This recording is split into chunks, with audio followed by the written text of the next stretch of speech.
देश की राजधानी दिल्ली के आसमान में एक अजीब सी मुर्दानी छाई हुई है। जब दिन ढलता है, सूरज अस्त होता है, तो लगता है कि ये दिन गुज़रा, कल सूर्योदय होगा, नया दिन आएगा और शायद कुछ बदले। लेकिन पिछले 10 दिन से कुछ नहीं बदल रहा, बल्कि हालात और बदतर होते जा रहे हैं। ये तस्वीरें दिल्ली के ही शमशान घाट की हैं। मैं फिर से यहाँ पहुँचा और पहुँचने का मकसद सिर्फ इतना है कि जो तस्वीरें, जो खबरें आप तक नहीं पहुँच पा रही हैं, उन खबरों को आप तक पहुँचाए जाए। जिन ज़िंदगियों के बारे में बात नहीं की गई, कम से कम उनकी चिताओं के बारे में बात की जा सके, ताकि इस देश को पता चले कि हमसे कहाँ गलती हुई है। सीमापुरी के शमशान में जब मैं पहुंच रहा हूं, तो शवों की ये कतार है। परिजन इंतज़ार कर रहे हैं अपनी बारी का। चारों तरफ मुर्दानी छाई हुई है, चिताएं जल रही हैं, परिजन तड़प रहे हैं और मैं निशब्द आगे बढ़ता जाता हूँ। इस शमशान में पैर रखने तक की भी जगह बची नहीं है। किसी तरह आगे बढ़ते हुए जब मैंने देखा दूर एक व्यक्ति खड़े हैं, तो मेरी जिज्ञासा हुई उनसे बात करने की। उन्होंने अपना नाम शैलेंद्र गुप्ता बताया और वो अपने बहनोई विनय का शव लेकर के आए हुए हैं। शैलेंद्र की जो सास है, मदर इन लॉ हैं, 2 दिन पहले ही उनकी मृत्यु हो चुकी है। और जो विनय, जिनके शव के साथ शैलेंद्र आए हुए हैं, उनको तकरीबन 5 घंटे हो गए हैं यहाँ पर इंतज़ार करते हुए अपनी बारी का।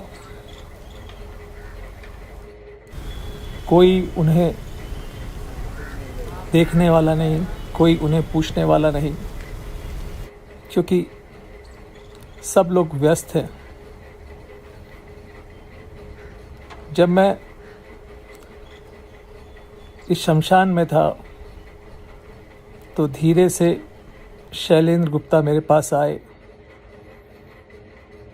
बहुत दुखी मन से उन्होंने कहा कि क्या आप मेरी बात दुनिया तक पहुंचा पाएंगे, क्योंकि जो हमारी तकलीफ़ है उसके बारे में कोई हमसे बात नहीं कर रहा है। और फिर हिम्मत जुटाकर मैंने शैलेंद्र गुप्ता से बात की, तो जो उन्होंने बताया वो कलेजा चीर देने के लिए काफ़ी था। उन्होंने बताया कि 53 साल के विनय की आज सुबह ही मृत्यु हुई है। 2 दिन पहले सास की मृत्यु हुई है। इस वक्त पत्नी कोविड पॉजिटिव है, गंभीर है। बच्चे भी कोविड पॉजिटिव हैं। और शैलेंद्र को अब डर ये है कि कहीं पूरे का पूरा परिवार ना ख़त्म हो जाए। ये मेरे ब्रदर इन लॉ हैं। 3 दिन पहले मेरी मदर इन लॉ की डेथ हो गई। ये उनके बेटे हैं। ये आज ये भी चले गए। इनके जो दूसरे ब्रदर हैं वो भी वेंटिलेटर पर हैं, ऑल बिकॉज ऑफ कोरोना। ये सब लोग ख़त्म होते जा रहे हैं। यहाँ पर कुछ नहीं हो पा रहा। 4-5 घंटे हो गए मेरे को अकेला हूँ। कोई हेल्प नहीं है किसी भी तरीके की। समझ नहीं आ रहा क्या करूँ क्या ना करूँ। हेल्पलेस हूँ, बिल्कुल हेल्पलेस हूँ। ये हैं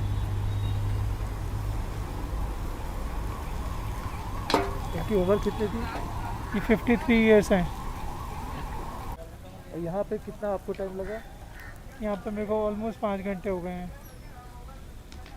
5 घंटे से आप इंतज़ार कर रहे हैं? हाँ जी। तो क्या बोल रहे हैं लोग? कभी कोई लकड़ी वाला नहीं है, कभी कोई पंडित जी नहीं है, कभी कोई कराने वाला नहीं है, कोई लगाने वाला नहीं है, कोई कुछ करने वाला है नहीं। एक को ढूंढता हूँ दूसरा चला जाता है, दूसरे को ढूंढता हूँ तीसरा चला जाता है। सब लोग बहुत ज़्यादा बिजी हैं। अभी और कौन कौन परिवार में बीमार है आपने बताया कोविड को? कोविड में सारा पूरा परिवार है जी। इनके बच्चे, इनकी वाइफ, दूसरे भाई की वाइफ, उनके बच्चे सब कोविड में पॉजिटिव हैं। शैलेंद्र से ही कुछ दूरी पर खड़े थे संजय लूनिया। रो रो के उनका बुरा हाल था और उन्होंने भी आज ही अपनी मां को खोया है।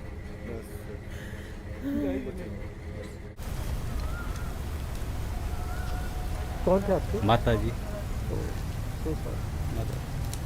तो कैसे इलाज ठीक हुआ? ठीक अस्पताल में मिला? ESI में इलाज भर्ती कराया था जी। ऑक्सीजन के लिए बहुत बार परेशान किया गया हमें, बड़ी मुश्किल से जैसे तैसे रोका जी। पता नहीं उन्होंने ऑक्सीजन भी बराबर दिया कि नहीं दिया।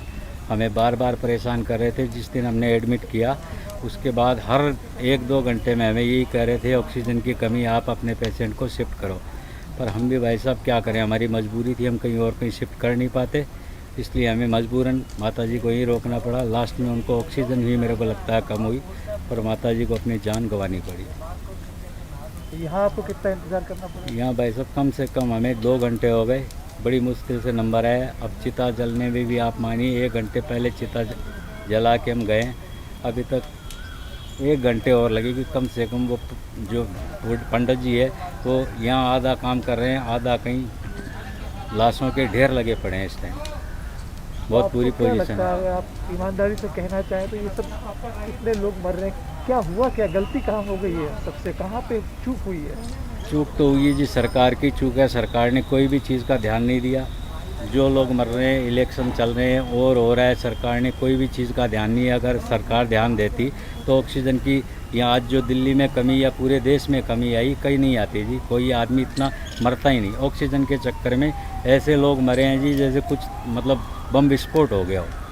घर में एक नहीं सर 5 लोग बीमार हैं और 5 अलग अलग हॉस्पिटल में एडमिट है। सबको ऑक्सीजन की दिक्कत है।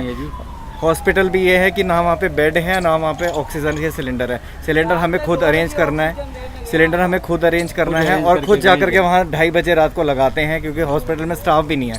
स्टाफ 3-3 दिन से ड्यूटी कर रहा है, वो खुद वहाँ पे बेहोश हो रहे हैं बिल्कुल। और कुछ भी तरीके से पैसे पूरे चाहिए उनको, लेकिन कोई भी तरह की वो नहीं है, ना ही कोई मानवता बची है। आपको ऐसा महसूस होता है कि सरकारों ने आप सब लोग अनाज छोड़ दिया? सर बिल्कुल अनाज छोड़ दिया। बीजेपी की सरकार, मोदी सरकार सबसे 3rd क्लास सरकार है, उसका कोई वैल्यू नहीं है। मैंने गुप्ता में इतने पैसे दिए हैं, और जगह भी बहुत पैसे दिए हैं, सरकार कोई काम नहीं कर रही है। आम पार्टी का केजरीवाल जी को मेरा इतना ही निवेदन है कि जो और बंदे हैं उनको तो मत मारो, ऑक्सीजन की मोदी जी ऑक्सीजन की तो व्यवस्था करो। आप रैलियों में लगे हुए हो, रैलियों से क्या होगा? पहले आम पब्लिक बचेगी तभी तो रैलियाँ कर पाओगे और आप दोबारा आओगे। मैं तो कहता हूँ कि किसी ने भी बीजेपी को अब वोट नहीं देना चाहिए। क्या शुभ नाम आपका? अरुण सिंघी। ये मेरी मासी जी है। मैं रात भर इनको 4 बजे तक लेके घुमा हूँ। लास्ट में मैं ESI हॉस्पिटल में एडमिट किया हूँ। कैलाश से मेरा फ़ोन आया था कि कैलाश में एडमिट हो रहा है, मैं उनको रात को वहाँ लेके भगा हूँ। वहाँ पे भी कह रहा है ऑक्सीजन की कोई व्यवस्था नहीं है, आप अपनी व्यवस्था करो, तो हम एडमिट ले रहे हैं। हॉस्पिटलों में व्यवस्था ऐसी है कि पेशेंट इधर से उधर गिर रहे हैं, पड़ रहे हैं। वहाँ पे ना उनको बेड मिल रहा है ना हॉस्पिटल मिल रहा है, कुछ भी व्यवस्था नहीं है। बहुत हालत ख़राब है। जहाँ पे भी कहते हैं कि हमने 100 सिलेंडर लगाए हैं, वहाँ 10 मिनट बाद में ये कहा जाता है कि आप अपने पेशेंट की व्यवस्था कहीं और कीजिए, नहीं तो ये आपकी जिम्मेदारी, आप साइन कीजिए कि आप यहाँ पे अपनी जिम्मेदारी पे छोड़ रहे हैं। हमारे पास ऑक्सीजन नहीं है। आपका क्या शुभ नाम है? विवेक जैन। खोइए सर, देखिए और इनके भाई एडमिट है, इनका भतीजा एडमिट और 2 आदमी घर पे क्वारंटाइन हुए पड़े हैं। हमारी भी हालत आप देखिए, हमारे आंसुओं को आप रोक नहीं पाए सर। इतने आदमियों ने, ये तो चलो मेरी माँ थी, लोगों ने भी अपनी माँ, बहन, भाई हर जन को खोया है। और आगे भी अगर सरकार नहीं चाहती तो भाई साहब लाशों के ढेर बिछ जाएंगे दिल्ली में। सरकार से ही रिक्वेस्ट है ऑक्सीजन की आपूर्ति को जल्द पूरी करे, नहीं तो लाशों के ढेर बच जाएंगे दिल्ली के अंदर। अपनी मां को खोने वाले संजय लूनिया की इस चेतावनी को बहुत गंभीरता से लिए जाने की ज़रूरत है कि सरकारें अगर नहीं चेती तो दिल्ली में लाशों के ढेर लग जाएंगे। हालांकि दिल्ली वैसे ही लाशों के ढेर पर बैठ चुकी है, देश के बाकी हिस्सों का भी यही हाल है। यकीन अब भी नहीं होता कि संजय लूनिया की चेतावनी पर सरकार गंभीर होगी। अब भी हालात में बहुत ज़्यादा सुधार नहीं आया है। ऑक्सीजन की कमी से देश के तमाम अस्पताल अभी भी जूझ रहे हैं।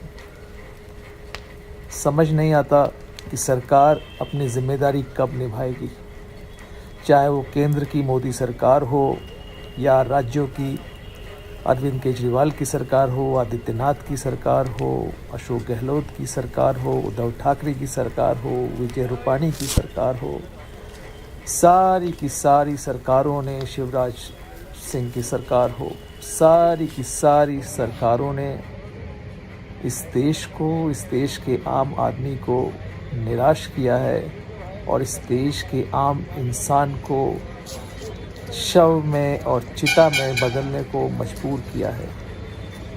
यही वो वक्त है जब देश के प्रधानमंत्री नरेंद्र मोदी को आत्ममंथन करना चाहिए और देश से माफ़ी भी मांगनी चाहिए, क्योंकि मोदी ने आज से 3 महीने पहले विश्व के तमाम नेताओं के सामने ये दावा किया कि भारत कोरोना को बहुत बुरी तरह हरा चुका है, भारत से कोरोना गायब हो चुका है। इसके लिए नरेंद्र मोदी ने अपनी पीठ थपथपाई।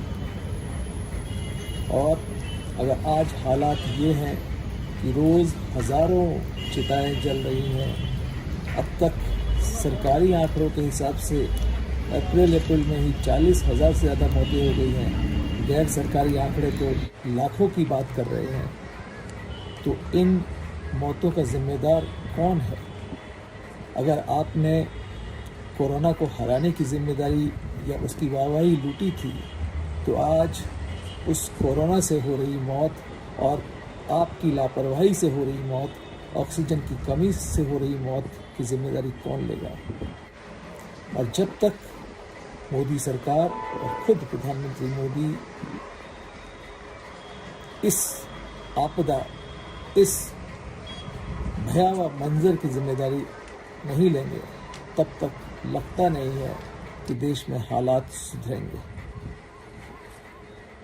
फिलहाल देश के सभी लोगों को एकजुट होकर के एक दूसरे की मदद करनी चाहिए, क्योंकि आप सरकारों से उम्मीद करेंगे तो वो होने वाला नहीं है।